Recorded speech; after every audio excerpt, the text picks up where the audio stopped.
ญาจำต้องจากภาคน้อ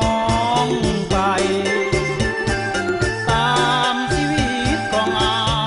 ยก็ตายจะงงขึ้นมา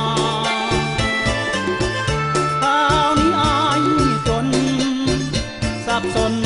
สับทิ้งเงินตาอายอยู่แนวหน้าบ่นานจะมาสู่ขอแต่งงาน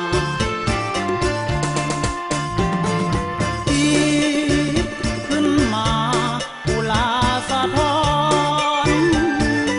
ยานเขาแย่งไปก่อนยามนอนสะอื้นโศกสันสุดแสนละทนคืนคม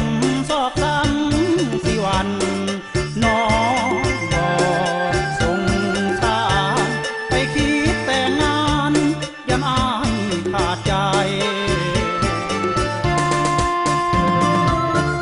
ความหักคือความฝันสิ่งสำคัญคือเงินตา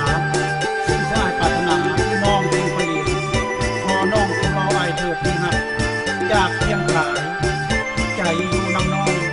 รออายเถิดที่หัก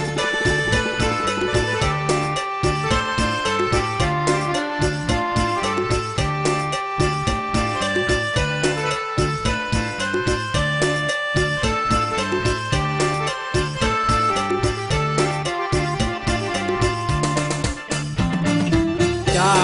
ำต้องจาก